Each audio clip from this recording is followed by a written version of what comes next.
तो paper for ethics इसको discuss करने जा रहा हूँ। ओके, तो देखो इसमें जो एथिक्स का पेपर है ना, सबसे पहले इसके सिलेबस को समझेंगे और एथिक्स के पेपर को 5 यूनिट में डिवाइड किया गया है जैसा आप देख सकते हैं। तो मैं कुछ नहीं कर रहा हूँ, मैं इस सिलेबस को ना डिकोड कर रहा हूँ। मतलब बिल्कुल हर एक टॉपिक के बारे में आपको बताऊँगा कि किस टॉपिक से आपको क्या क्या चीज़ें कवर करनी है। तो एक ओवरव्यू टाइप का दे रहा हूँ जिसको आप देखेंगे तो एक आइडिया लग जाएगा। पढ़ने से पहले भी और पढ़ने के बाद भी, दोनों जब भी देखेंगे तो एक मतलब रिवीजन टाइप का और एक ओवरव्यू टाइप का मिल जाएगा कि हमें क्या पढ़ना है और हमने क्या पढ़ा। तो जैसे कि देख सकते हैं कि जो एथिक्स का पेपर है इसको 3 पार्ट में डिवाइड किया है इन्होंने। 4 पार्ट में वैसे डिवाइड किया है क्योंकि फ़िलॉसफी, साइकोलॉजी और पब्लिक एडमिनिस्ट्रेशन और केस स्टडीज़। तो केस स्टडीज़ अलग से आती है। हालांकि केस स्टडीज़ एथिकल इश्यूज़ पे उतना ज़्यादा मतलब पता नहीं आजकल, मतलब लास्ट ईयर, इस ईयर और जो भी पेपर्स हैं उनमें थोड़ा सा जो जीएस के टॉपिक्स हैं उनसे रिलेटेड ज़्यादा केस स्टडीज़ दे रहे हैं और एथिकल जो इश्यूज़ होते हैं उनसे रिलेटेड कम आ रही है। एनवायरनमेंट पे जैसे इस साल उन्होंने दिया था, एक टेक्नोलॉजी पे दिया था, आईटी पे, और एक पब्लिक सर्वेंट का दिया था।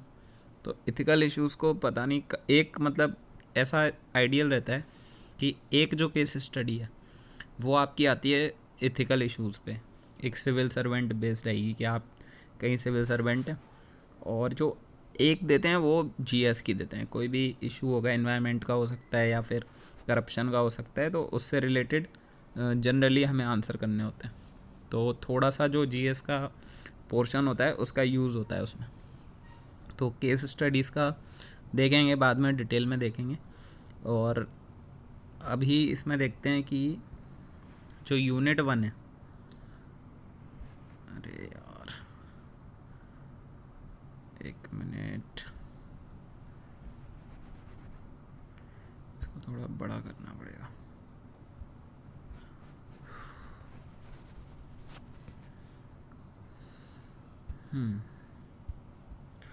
तो जो यूनिट 1 है इसमें देखते हैं कि जो टॉपिक्स हैं वो कैसे डिवाइड किए गए हैं। तो जैसे यूनिट 1 आप जैसे देख सकते हैं कि फ़िलासफ़र्स, थिंकर्स और सोशल रिफॉर्मर्स के बारे में पढ़ना है। अब इसमें क्या है कि टोटल जो इन्होंने 17 मतलब इसमें फ़िलासफ़र्स हैं जिनके बारे में पढ़ना है। और अभी इसमें नए जोड़े गए हैं लास्ट ईयर से इसमें आचार्य शंकर ये नया जुड़ा है। और इसमें एक नया टॉपिक जुड़ा है, वो है चारवाक भी नया जुड़ा है एक टॉपिक। और इसमें सावित्री बाई फूले एक नया टॉपिक जुड़ा है। और इसमें महर्षि अरविंद एक नया टॉपिक जुड़ा है। तो ये टॉपिक हैं जो नए जोड़े गए हैं। बाकी लास्ट ईयर भी पढ़ते थे, और शायद से सोक्रेटिस भी नया जोड़ा गया है। लास्ट ईयर शायद नहीं था सोक्रेटिस, ये वाला टॉपिक भी नया है। तो ये सारे इस बार सिलेबस में थोड़ा चेंज है, और कुछ हटा भी दिए हैं, जैसे श्री औरबिंदो हटा दिए। तो ऐसे इन्होंने कुछ टॉपिक्स हटाए भी हैं। तो ये इसमें अब जैसे इनके बारे में हमें डिटेल में पढ़ना पड़ेगा। ज़्यादा डिटेल में नहीं पढ़ना पड़ता, बट जो उनके सारे व्यूज़ होते हैं उनके सारे डायमेंशन में जाके और बेसिक चीज़ें हमें पता होनी चाहिए। जैसे सोक्रेटिस, अब जैसे इनको फिलोसफर्स को हम थोड़ा सा और ज़्यादा ऑर्गेनाइज कर सकते हैं। कैसे कि जैसे सोक्रेटिस, प्लेटो और एरिस्टोटल, तो ये एंशियंट ग्रीक मतलब उस टाइम के फ़िलासफ़र्स हैं, एंशियंट टाइम के फ़िलासफ़र्स हैं। और ग्रीक मतलब जो वेस्टर्न जितने भी थॉट्स हैं वो सारे इन्हीं से इन्फ्लुएंस्ड हैं ज़्यादातर। मतलब ये फर्स्ट फ़िलासफ़र्स थे जिन्होंने कुछ फ़िलासफ़ी वगैरह दी थी। और जैसे सोक्रेटिस को तो एथिक्स का मतलब फाउंडर ही माना जाता है, एथिक्स के जनक जो हैं वो सोक्रेटिस ही हैं। तो ऐसे इनका मतलब काफ़ी इम्पोर्टेंस है अपने सिलेबस में भी, और ऐसे इनको ऑर्गेनाइज़ कर सकते हैं। जैसे ये तीनों मैंने बताया, ये अपने ग्रीक के फ़िलासफ़र्स हैं। और जैसे फिर एंशियंट इंडिया में आते हैं महावीर, बुद्धा, ये एंशियंट इंडिया में आ जाते हैं। आचार्य शंकर भी इंडियन फिलोसफर, मतलब जो इंडियन फिलोसफी जिन्होंने दी है, तो ये आचार्य शंकर आ जाते हैं। चारवाक भी उसी टाइम के हैं। और तो इनको अपन अलग मतलब डिवाइड कर सकते हैं। जैसे ये 3 थिंकर हो गए, सोक्रेटिस, प्लेटो, एरिस्टोटल। और फिर हम बोल सकते हैं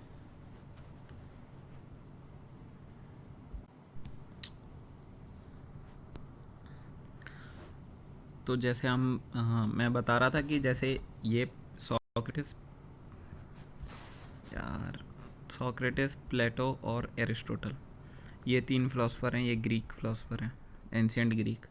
और ऐसे ही महावीर, बुद्धा, आचार्य शंकर और चारवाक, ये एंशियंट हिस्ट्री के फिलोसफर हैं। और गुरु नानक, कबीर, तुलसीदास, ये हमारे मिडिवल भक्ति मूवमेंट जो है वहाँ से रिलेटेड हैं और मिडिवल इंडिया के थिंकर्स हैं और भक्ति मूवमेंट के थिंकर्स बोल सकते हैं। और जैसे रविंद्रनाथ टैगोर, राजा राम मोहन रॉय, सावित्रीबाई फूले, विवेकानंदा भी हैं, स्वामी विवेकानंदा और स्वामी दयानंद सरस्वती, ये दोनों हैं। और फिर महर्षि अरविंद और सर्वपल्ली राधाकृष्णन, तो ये हमारे मॉडर्न इंडिया के फिलोसफर्स हैं। तो इस तरीके से हम इनको ऑर्गेनाइज भी कर सकते हैं। इससे क्या होता है कि जब भी हम इनको पढ़ेंगे तो देखेंगे कि इनके कंटेम्प्रेरी हैं ये तीनों।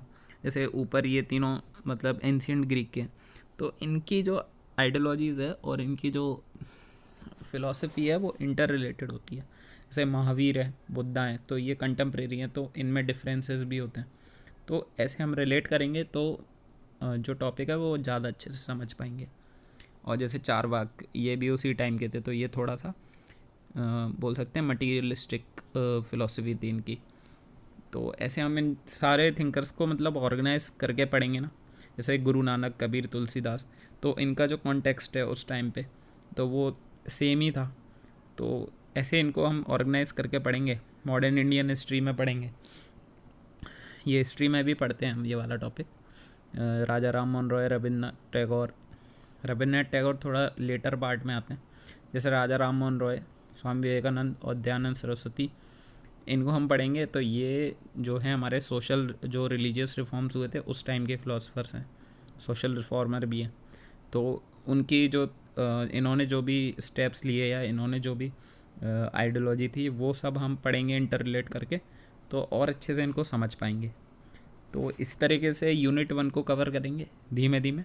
तो अभी तो मैं बस बता रहा हूँ कि किस तरीके से इनको हम पढ़ सकते हैं अच्छे तरीके से।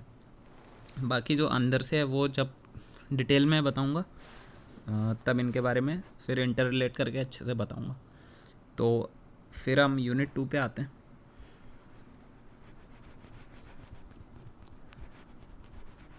फिर से चला गया यार।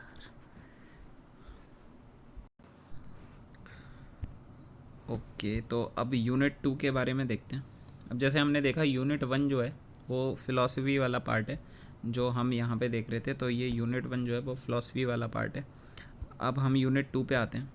और जो ये यूनिट 1 है इसका जो यूज़ है वो हम पूरे जब इथिक्स के आंसर राइटिंग करेंगे, चाहे वो कोई भी टॉपिक हो, चाहे केस स्टडीज़ हो, चाहे नॉर्मल आंसर राइटिंग हो, तो इनके जो भी थिंकर्स हैं इनका हमें यूज़ करके किसी भी डिसीजन को या किसी भी आंसर को इनके एग्जांपल्स यूज़ करके हम और अच्छा बना सकते हैं। तो इनका यूज़ भी बहुत अच्छे से हमें बाकी आंसर राइटिंग के टाइम पे करना पड़ेगा। पढ़ते समय इतना ज़्यादा नहीं समझ आएगा, लेकिन जब हम आंसर राइटिंग करेंगे ना तब इनका यूज़ करना पड़ेगा। केस स्टडीज़ वगैरह में जैसे इसमें कुछ जो मेन थिंकर्स हैं वो मिसिंग है, जैसे महात्मा गांधी है और जैसे वेस्टर्न हैं थिंकर्स जैसे इमानुअल कांत है। तो ये कुछ थिंकर्स हैं जो बहुत ज़्यादा यूज़फुल होते हैं, जैसे जेरेमी बेंथम है एक। तो इनके बारे में पढ़ेंगे, थोड़ा थोड़ा सा पढ़ना ज़रूरी होता है क्योंकि इन जैसे जॉन रॉल्स, लॉक, ये सब पहले हिस्ट्री, वर्ल्ड हिस्ट्री जब था तब पढ़ते थे, अब वर्ल्ड हिस्ट्री हटा दिया है। लेकिन इनकी जो फ़िलासफ़ीज़ हैं वो काफ़ी ज़्यादा मतलब यूज़फुल हैं हमारी आंसर राइटिंग में। और काफ़ी ज़्यादा इनका जो इनकी जो भी आइडियोलॉजीज़ हैं और इनकी जो भी फ़िलासफ़ीज़ हैं वो काफ़ी ज़्यादा रेलेवेंट है आंसर राइटिंग से भी और इथिक्स में। वैसे भी डिसीजन मेकिंग या कोई भी हमें जस्टिफाई जब करना होता है डिसीजन, तो इनकी जो थॉट्स हैं उनको हम जब लिखते हैं, कोट करते हैं, तो आंसर में एक इम्पैक्ट पड़ता है और जस्टिफिकेशन देने में मतलब थोड़ा सा ऑथेंटिक बन जाता है आंसर। तो इससे काफ़ी हेल्प मिलती है। तो इनको पढ़ेंगे जब कवर करेंगे ये वाला टॉपिक।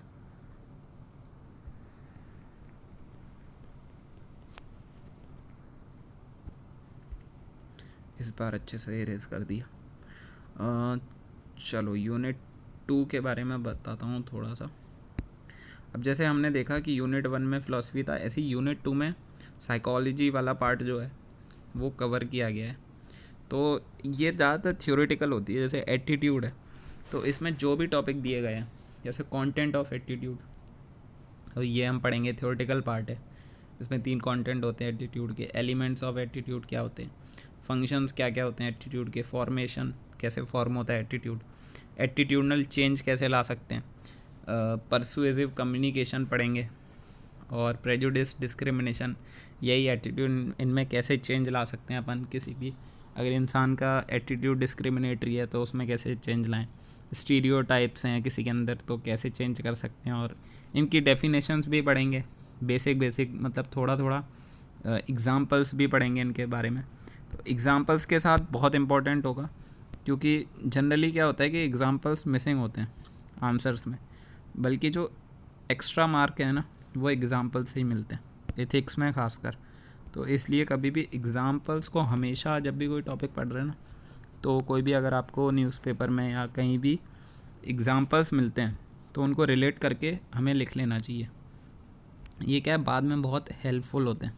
जैसे मैंने इस टाइम जब भी एग्ज़ाम दिया था MPPSC का, तो मैंने यही किया था कि जो एग्ज़ाम्पल्स हैं ना, मैंने तो लास्ट टाइम पे ही निकाले थे, लेकिन अगर हम डेली न्यूज़पेपर पढ़ें और रिलेट करके एक अगर कॉपी में लिखते जाएं, यहीं सिलेबस में भी या आपके जो नोट्स है, तो बहुत ज़्यादा हेल्पफुल होते हैं और एक अलग मतलब आपके आंसर को सबसे अलग करेंगे, क्योंकि आप रेलेवेंट एग्जांपल्स, वो भी करंट के जो एग्जांपल्स हैं उनको कोट कर रहे हैं।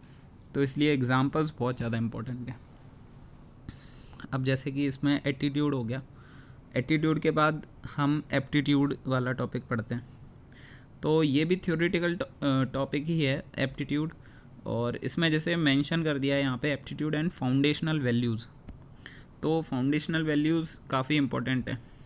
ये मतलब एथिक्स में ज़्यादातर फाउंडेशनल वैल्यूज़ का यूज़ होता है, क्योंकि जो आंसर होता है वो सिविल सर्विसेज मतलब बेस्ड होती है। एथिक्स की अगर केस स्टडीज़ आ गई तो वो ज़्यादा सिविल सर्वेंट के ऊपर होती है। तो जो भी फाउंडेशनल वैल्यूज़ होती हैं सिविल सर्विसेज की, जैसे काफ़ी फाउंडेशनल वैल्यूज़ हैं, जैसे एक आपने सुना होगा नोलन कमेटी है, उसने दी हैं, और ARC2 ने भी बताई हैं, एडमिनिस्ट्रेटिव रिफॉर्म कमीशन ने।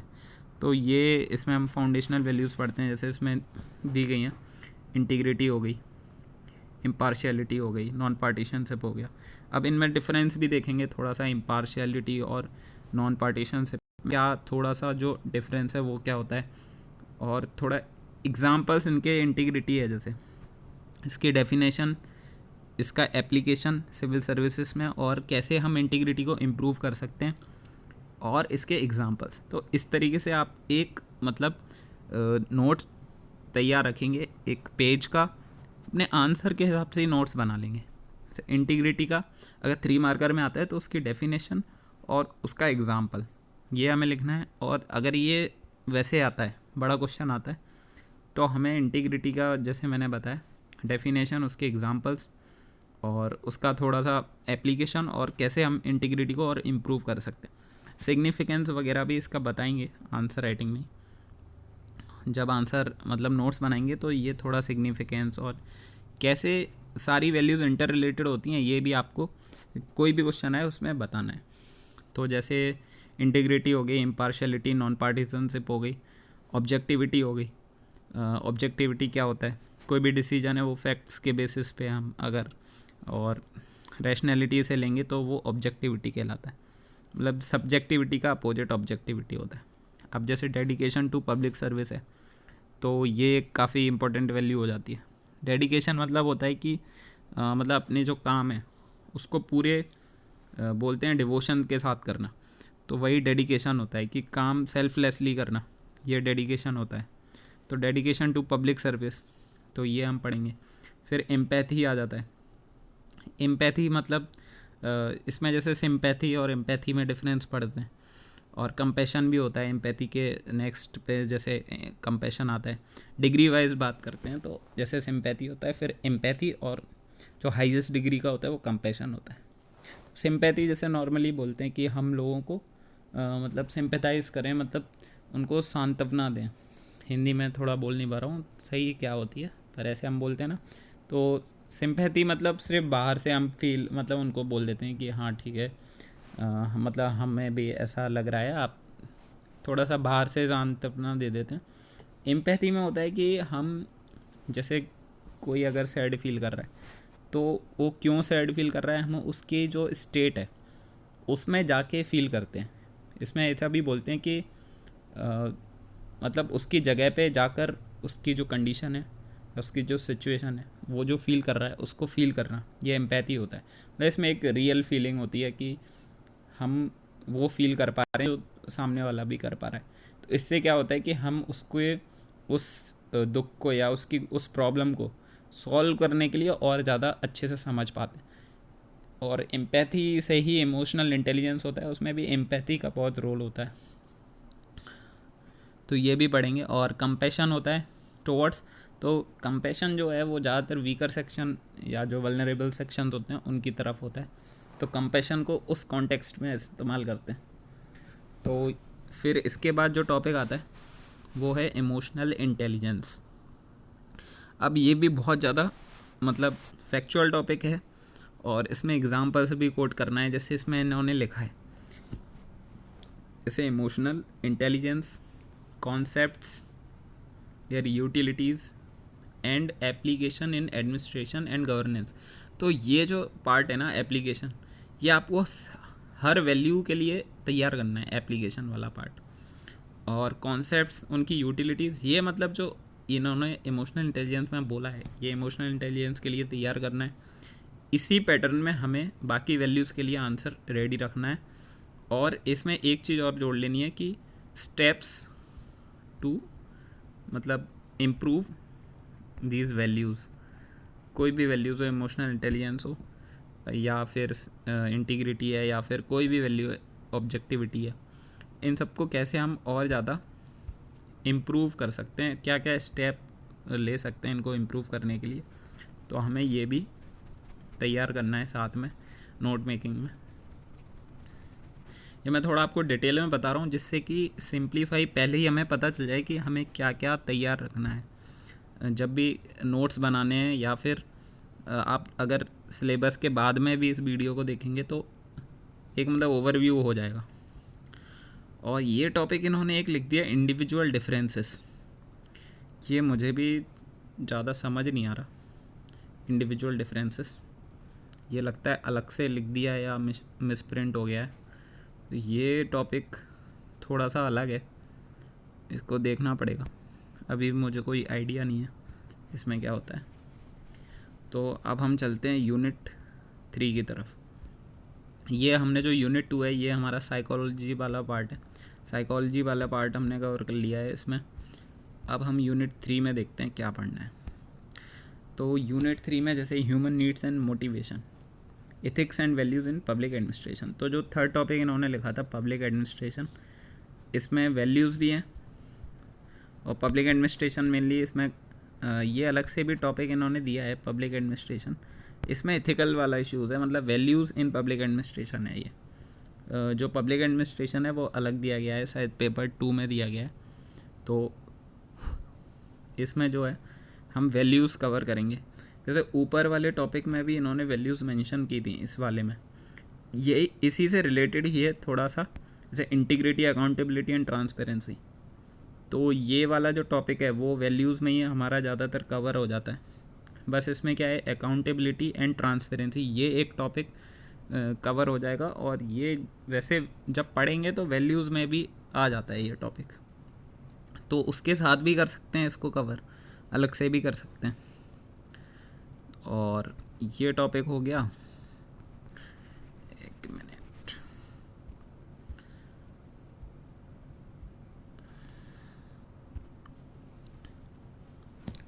अब जैसे कि इन्होंने इसमें लिखा है ethical reasoning and moral dilemmas. तो मोरल डिलेमा क्या होता है? मोरल डिलेमा कुछ नहीं होता, जब हमारे पास कोई ऐसी सिचुएशन आ जाए जब हमारे पास कोई डिसीजन लेना हो और उस डिसीजन को लेने के लिए एक मतलब ऐसी सिचुएशन हो जाए कि हमें दो डिसीजन है, दोनों ही करेक्ट हैं, और अगर हम जैसे ये डिसीजन लेंगे और ये नहीं लेंगे तब भी हम एथिकली रॉन्ग हो सकते हैं, और ये लेंगे ये नहीं लेंगे तो तब भी हम एथिकली रॉन्ग हो सकते हैं। तो जब भी ऐसी सिचुएशन आ जाए जहाँ वैल्यूज़ जो हैं वो कन्फ्लिक्ट में हों, यानी कि दोनों वैल्यूज़ सही हैं और वो कॉन्फ्लिक्ट में है, तो आपको एक डिसीजन लेना हो, कोई एक बेस्ट डिसीजन लेना हो, तो उस जो सिचुएशन है उसको हम मोरल डिलेमा बोलते हैं या एथिकल डिलेमा बोलते हैं। तो यही होता है मोरल डिलेमा। और इसमें अब देखिए, इसमें मैं थोड़ा सिंप्लीफाई करता हूँ आपको। अब जैसे मोरल डिलेमा को जब भी हमें सॉल्व करना होगा तो हम क्या करेंगे, तो इसमें जैसे लिखा है कि इथिकल रीजनिंग, तो इथिकल रीजनिंग होता है जो स्टेप्स हम लेते हैं, स्टेप्स जो हम लेंगे किसी भी मोरल डिलेमा को सॉल्व करने के लिए, तो वो इथिकल रीजनिंग होगी। इथिकल रीजनिंग कुछ नहीं, हम मतलब किस तरीके से उस डिलेमा को सॉल्व करेंगे तो उसकी जो रीजनिंग करते हैं वही इथिकल रीजनिंग है। मोस्ट मतलब इथिकल स्टेप जो हमें लेना है तो वो कैसे ले सकते हैं, तो जैसे कि मैंने आपको पहले ही बताया था, इसमें मेंशन कर सकते हैं गांधी जी का तैलिस्मान है कि कैसे हम जो पुअरेस्ट ऑफ द पुअर है उसके बारे में सोचें। कांत का कैटेगोरिकल इम्पेरेटिव एक कॉन्सेप्ट होता है, यही कि जो हमारा डिसीजन है वो एक यूनिवर्सल डिसीजन की तरह सोच के लें कि हम जैसे कोई स्टेप ले रहे हैं तो वो स्टेप हमें ये सोचना है कि वो स्टेप अगर हम पूरे वर्ल्ड पे या पूरे जिस भी आप एरिया में स्टेप ले रहे हैं उसमें अगर अप्लाई करेंगे तो क्या वो स्टेप है वो ज़्यादा फ़ायदा पहुंचाएगा या उससे नुकसान होगा। तो इस तरीके से हम उसको यूनिवर्सल वे में जब स्टेप को सोचें और उसका कितना फ़ायदा है, अगर उसमें दिखेगा हमें फ़ायदा है तो हम उस स्टेप को सही मानेंगे। तो ये कैटेगोरिकल इम्पेरेटिव कांत का होता है, गांधी जी का तैलिस्मान है कि आपका कोई भी स्टेप जो अंत्योदय हैं, जो पुअरेस्ट ऑफ द पुअर हैं, उनको कितना फ़ायदा पहुंचाएगा। आप ये सोचिए दिमाग में जब भी कोई डिसीजन लें कि जो पुअरेस्ट ऑफ द पुअर है उसको इस स्टेप से कुछ फ़ायदा हो रहा है या नहीं हो रहा है। ऐसे ही जॉन रॉल्स ने भी ये कॉन्सेप्ट दिया है कि जस्टिस को हम हमेशा जो लास्ट पर्सन स्टैंड कर रहा है उसको जस्टिस मिल रहा है या नहीं मिल रहा, उस तरीके से सोचेंगे। तो ये मतलब स्टेप्स हैं और ये इन सारे मतलब थिंकर्स को हम ध्यान में रख के इथिकल रीजनिंग में यूज़ कर सकते हैं। तो मिनट,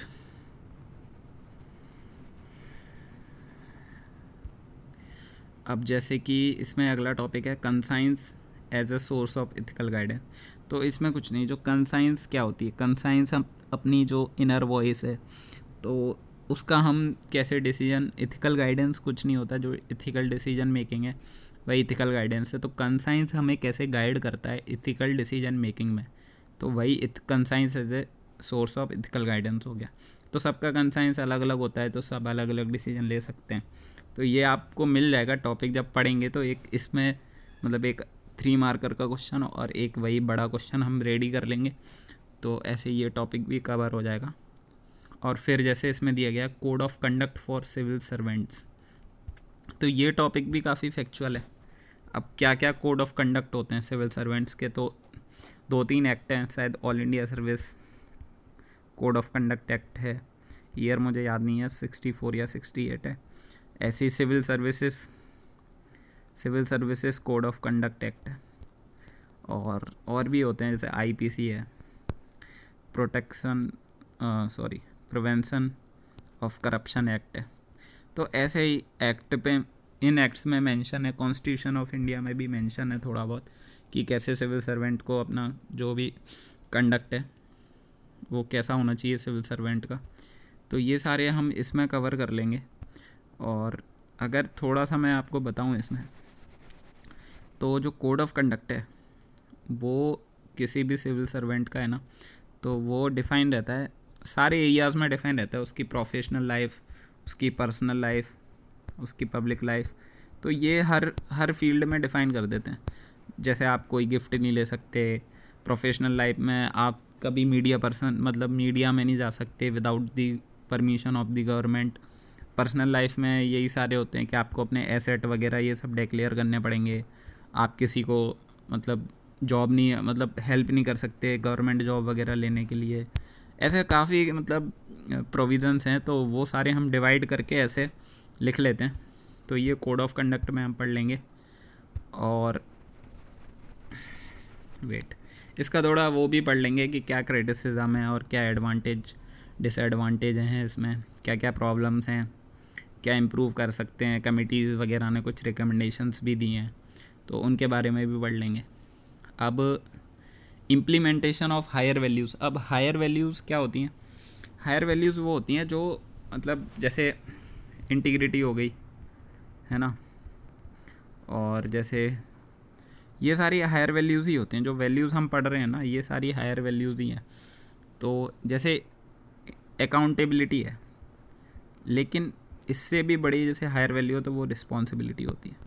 तो ऐसे हम हायर वैल्यूज़ को डिफ़ाइन करते हैं जो थोड़ा सा ज़्यादा यूनिवर्सल हो और थोड़ा ज़्यादा बेटर डिसीजन मेकिंग में काम दे।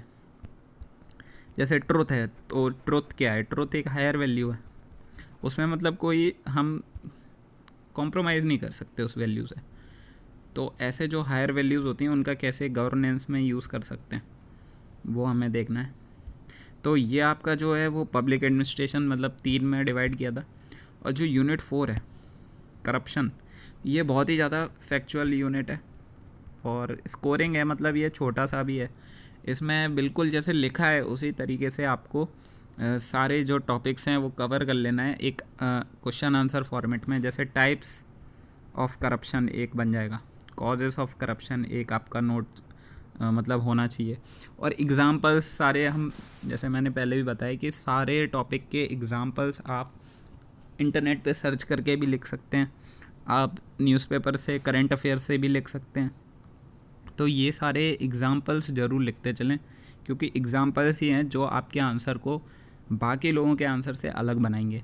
और थोड़ा सा एक अलग वे में भी सोचने की कोशिश करें एथिक्स में, कि बहुत ज़्यादा अगर सारे जैसे कहीं से कॉपी करके आपने लिख लिया नोट्स, कॉपी थोड़ा सा तो पढ़ना ही पड़ेगा बेसिक चीज़ें, लेकिन और अपनी जो थिंकिंग है उसको डेवलप करते जाइए इनको पढ़ते समय सारे टॉपिक्स को।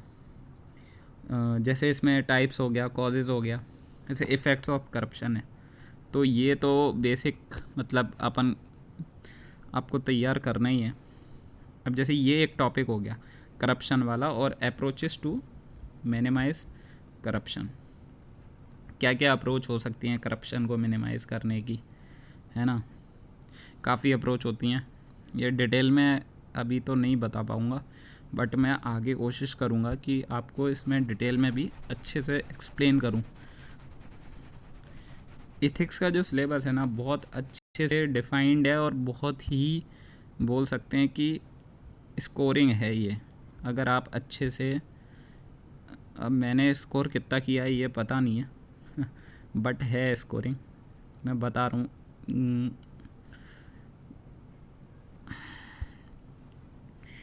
जैसे इसमें यूनिट 4 है, यहाँ इसी की बात कर रहे थे। तो जैसे इसमें एक टॉपिक ये आ गया media, family and whistleblower. ये क्या है? अच्छा हाँ, role of society, role of society, media, society, media, family and whistleblower. तो ये आपको टॉपिक, अब जैसे रोल ऑफ सोसाइटी क्या हो सकता है, ठीक है, मीडिया क्या हो सकता है, सोसाइटी में क्या आता है, सोसाइटी में यही एनजीओज़ हो गए, सिविल सोसाइटीज़ हो गई, एनजीओज़ हो गए, इनका रोल लिख दो। मीडिया का रोल लिख दो, क्या हो सकता है, डिटेल में पढ़ेंगे मीडिया किस तरीके से मतलब रोल प्ले कर सकता है करप्शन को। एक फ्री एंड फेयर मीडिया किस तरीके से अकाउंटेबिलिटी वगैरह ये सारी चीज़ें इंश्योर कर सकता है। फैमिली का क्या रोल होता है, फैमिली जैसे सोशलाइजेशन में पूरा फैमिली का ही रोल है। शुरू से अगर अपने अंदर अच्छी वैल्यूज़ हैं तो करप्शन और इन सब चीज़ों को अगर इनकरेज नहीं किया जाता किसी फैमिली में, और आपके अगर कोई पेरेंट्स हैं उन्होंने अगर कोई जॉब की है तो उन्होंने करप्शन किया है या मतलब किस तरीके से फैमिली का रोल रहता है, फैमिली वैल्यूज़ किस तरीके से आपको मतलब सोशलाइजेशन के थ्रू डेवलप करती हैं अच्छी वैल्यूज़। तो करप्शन को मिनिमाइज़ करने के लिए किस तरीके से हेल्प करेगी फैमिली, ये सब इसमें डिटेल में पढ़ना पड़ेगा थोड़ा सा। और विसल ब्लोअर का क्या रोल होता है। विसल ब्लोअर एक नया कॉन्सेप्ट आया है जो मतलब इतना नया भी नहीं है, बट जैसे इंडिया में अभी 2000 शायद 14 या 15 में इसका एक्ट आया है। तो ये विसल ब्लोअर का थोड़ा सा इस बार भी क्वेश्चन पूछा था उन्होंने, अच्छा क्वेश्चन पूछा था, अमेंडमेंट बिल वगैरह के ऊपर पूछा था। तो विसल ब्लोअर को भी अच्छे से पढ़ना है। फिर इसमें जैसे इन्होंने अगला टॉपिक दिया है, एक मिनट, फिर इन्होंने जैसे अगला टॉपिक दिया है वो है United nation convention on corruption. तो यूएन कन्वेंशन ऑन करप्शन जो है, इसके बारे में आप थोड़ा सा एक मतलब तैयार करके रखो। इसमें नहीं मिलता है मटेरियल, बट वही मैंने जैसे बताया कि आप सारे डायमेंशन में जैसे मैं थोड़ा सा फैक्चुअल पढ़ लो, क्या क्या स्टेप्स लेते हैं ये, किस तरीके से काम करता है, एग्जांपल्स कोट कर दो कहाँ कहाँ इसने काम किया है और क्या एफर्ट्स और ले सकते हैं, थोड़ा सा 3-4 पॉइंट इसमें जोड़ देंगे तो इस तरीके से बन जाएगा एक मतलब आंसर। तो थोड़ा सा हर डायमेंशन में थोड़ा थोड़ा सा कवर करने की कोशिश करेंगे तो एक एथिक्स में अच्छा आंसर बन जाता है, अगर हमारे पास कंटेंट की कमी है थोड़ी तो।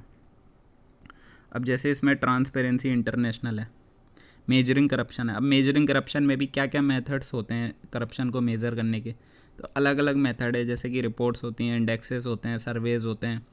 तो ऐसे करके जैसे एक करप्शन परसेप्शन इंडेक्स रिपोर्ट आती है ट्रांसपेरेंसी इंटरनेशनल की, तो ऐसे एग्जांपल्स भी कोट करते जाओ इसमें साथ में।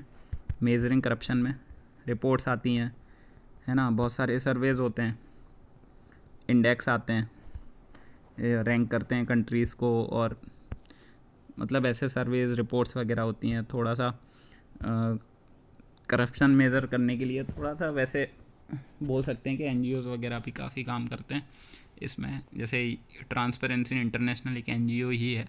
तो इस तरीके से एग्जांपल वगैरह कोट करके इसको भी टॉपिक को कवर कर लेना है।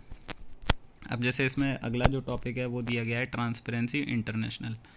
तो ट्रांसपेरेंसी इंटरनेशनल के ऊपर आप एक 3 मार्कर, और इस साल जैसे 3 मार्कर आया था 2020 यानी कि 19 के मेंस में, और तो इसको आप ट्रांसपेरेंसी इंटरनेशनल में थोड़ा इसके फैक्ट्स वगैरह, हेड क्वार्टर कहाँ है, कब फॉर्म हुआ, जैसे बर्लिन में इसका हेड क्वार्टर है, 1993 में बना है, ऐसे मतलब 3 क्या इसका ऑब्जेक्टिव है। और जैसे करप्शन परसेप्शन इंडेक्स रिपोर्ट निकालता है, इस तरीके से आप थोड़ा सा इसमें डिटेल में, जैसे मेजरिंग करप्शन जब आप लिखेंगे तो उसमें भी आपको ट्रांसपेरेंसी इंटरनेशनल का रोल दिखेगा। तो जब भी जैसे क्वेश्चन आता है ट्रांसपेरेंसी इंटरनेशनल, तो आप क्लब कर सकते हैं यूएन कन्वेंशन में, जैसे इसका थोड़ा सा मदद करता है और करप्शन मेज़र करने में इसका रोल होता है। तो इन टॉपिक्स से ही आप आंसर को अगर सारे डायमेंशन में लिख देंगे तो बहुत अच्छा आंसर बन जाता है। तो इस तरीके से कोशिश करेंगे, पढ़ते समय नोट्स बनाते समय भी इन चीज़ों का ध्यान रखेंगे, एग्जांपल्स का ध्यान रखेंगे, और भी चीज़ों का ये सारे इंटरलिंक करने का ध्यान रखेंगे। इस तरीके से एथिक्स में एक अच्छा मतलब आपको फिर आंसर राइटिंग में बहुत ज़्यादा हेल्प मिलेगी। अब जो लास्ट टॉपिक है लोकपाल एंड लोकायुक्त, ये तो काफ़ी मतलब पॉलिटी में भी पढ़ते हैं इस टॉपिक को। यहाँ पर क्या पढ़ना है, यहाँ पे भी सेम ही है, बस इसमें थोड़ा सा ये जानना है कि ये कैसे एथिकल, मतलब करप्शन मेनली है इसमें, करप्शन में कैसे ये हेल्प करता है, इसके मतलब जो एक्ट आया है उसमें कौन कौन कवर किया गया है ना, जैसे प्राइम मिनिस्टर भी इसके अंडर आते हैं। तो इस तरीके से इसका रोल क्या है, और कैसे लोकपाल एंड लोकायुक्त एक्ट जो है वो इफ़ेक्टिव है, या क्या क्या प्रॉब्लम्स हैं इसमें। फैक्चुअल चीज़ें तो पढ़ ही लेंगे, कब एक्ट आया है ना। लोकपाल और लोकायुक्त ये 3 मार्कर में भी दे देते हैं कि लोकपाल दे दिया, लोकायुक्त दे दिया, तो एमपी के रिस्पेक्ट में आप लोकायुक्त को थोड़ा सा कवर कर लो, और लोकपाल लोकायुक्त मैंने बता ही दिया, फिर चला गया यार। अब ये लोकपाल एंड लोकायुक्त हो गया। अब इसके बाद जो यूनिट 5 है उसमें केस स्टडीज़ आती हैं। तो वैसे इसमें जो ट्रेडिशनल केस स्टडीज़ पूछने का तरीका है जो यूपीएससी या अदर एग्ज़ाम्स में आती हैं वो थोड़ा अलग रहती हैं, और एमपीपीएससी में केस स्टडीज़ हैं वो थोड़ा अलग रहती हैं। जैसे बाकी एग्ज़ाम्स में क्या होता है ना, एक आपको कोई एथिकल डिलेमा वाली सिचुएशन देंगे, या आपको कोई मतलब प्रॉब्लम होगी किसी डिस्ट्रिक्ट में या किसी भी मतलब इंस्टीट्यूशन में, तो उसके बारे में आपको केस स्टडी दी जाएगी, आप क्या स्टेप ले सकते हैं, और काफ़ी एक प्रॉब्लम्स होंगी काफ़ी सारी, तो आप किस प्रायोरिटी ऑर्डर में उनको सॉल्व करेंगे और कितने डायमेंशन में आप सोच सकते हैं, है ना, क्या आपकी प्रायोरिटी है, ये सारी चीज़ें रहती हैं ट्रेडिशनल वे। लेकिन एमपीपीएससी में अभी क्या हो रहा है कि थोड़ा सा ये केस स्टडीज़ जो है ना, वो ये ट्रेडिशनल वे में ना पूछ के थोड़ा सा मतलब जो जीएस वाले पोर्शन है, आप हमेशा इसमें प्रीवियस ईयर क्वेश्चन पेपर भी आप देखेंगे, तब आपको और ज़्यादा अच्छे से आइडिया मिल जाएगा कि किस तरीके से ये पूछ रहे हैं केस स्टडीज़, या और भी क्वेश्चंस देखेंगे। तो केस स्टडीज़ में यही है कि मतलब इतना ज़्यादा नहीं है, जब आप पूरा सिलेबस एक बार पढ़ लेंगे तो केस स्टडीज़ भी आप अच्छे से कंटेंट मिल जाएगा सॉल्व करने के लिए। और किस तरीके से सॉल्व करना है वो डिटेल में वीडियो बनाऊंगा, तब आप देखना। और ये एथिक्स का पेपर है, तो मैंने कोशिश की कि आपको पूरा डिकोड करके बताऊं कि कैसे हमें कवर करना है सिलेबस को और किन किन बातों का ध्यान रखना है। तो आपको ज़रूर इसमें काफ़ी हेल्प मिली होगी, समझ आया होगा, ऐसी मैंने कोशिश की। और मैं बाकी वीडियोस भी बनाऊंगा कि आपको ये सारे टॉपिक कवर करने की कोशिश करूंगा धीमे धीमे। तो थैंक यू सो मच।